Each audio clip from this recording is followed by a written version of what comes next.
Hola y bienvenidos. Hoy vamos a meternos de lleno en un capítulo que es sencillamente fascinante, Romanos 12. Apoyándonos en un análisis muy profundo de Esencia Proactiva Church, vamos a explorar qué pasa justo después del gran clímax teológico del Evangelio. Es el momento en que toda esa doctrina increíble aterriza en nuestro día a día. Y claro, esta es la pregunta del millón, ¿no? Si los primeros capítulos de Romanos son como escalar una montaña épica para llegar a la cima de la gracia de Dios, el capítulo 12 es donde Pablo nos enseña a vivir en esa cima. O sea, ¿qué hacemos ahora con esta libertad y esta gracia que son tan inmensas?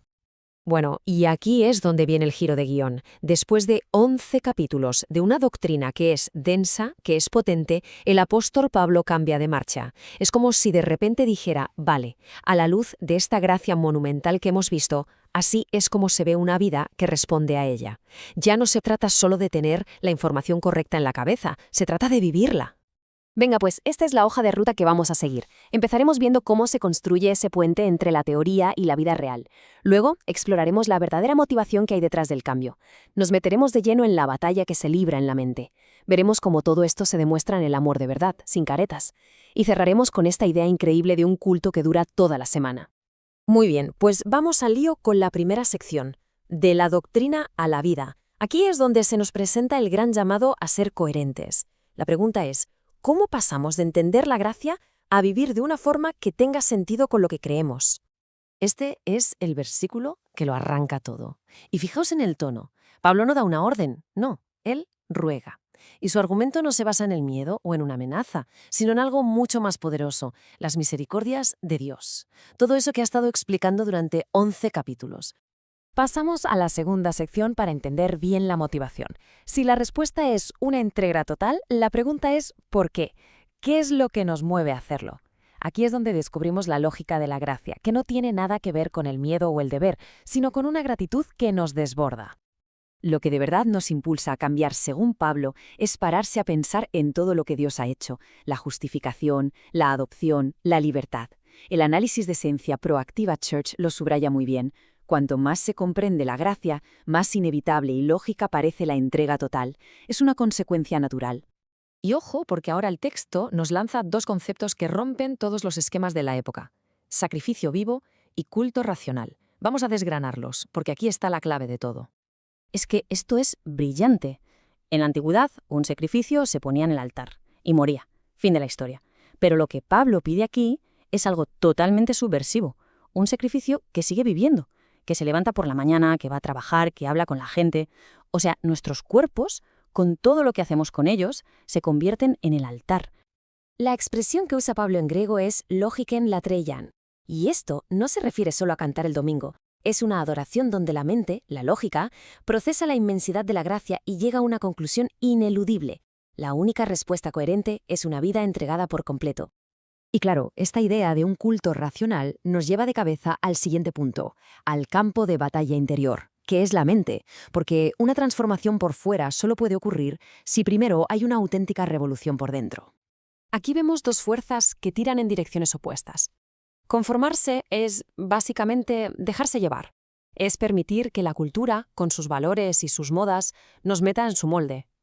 En cambio, transformarse es un cambio activo, radical, que viene desde dentro hacia afuera.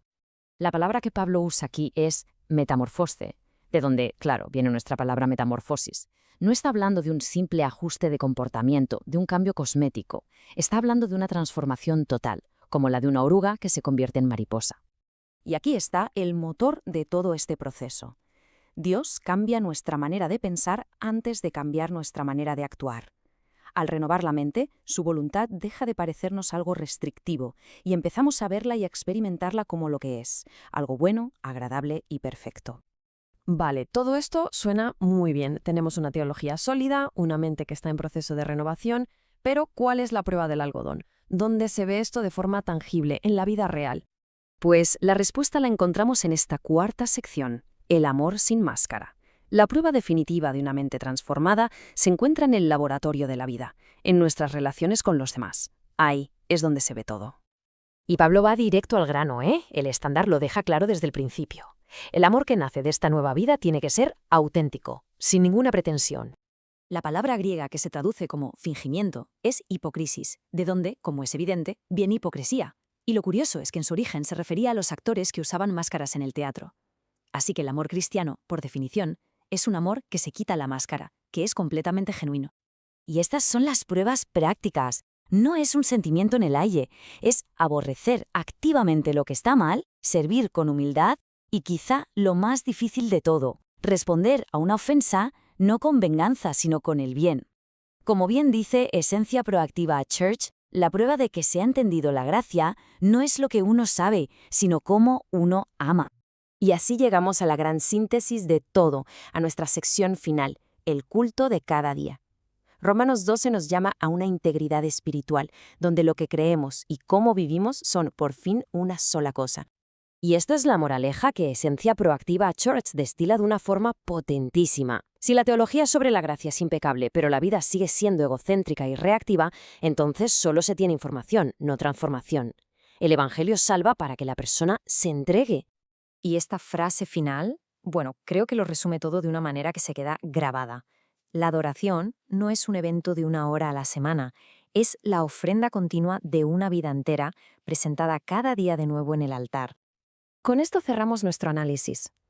La pregunta que queda flotando es personal y muy directa. ¿Cómo se ve esa adoración en el día a día de cada uno? ¿Qué aspecto de la vida se está presentando hoy en ese altar? Es una reflexión muy potente. Si este análisis ha sido útil, la invitación es a compartirlo. Muchas gracias por acompañarnos.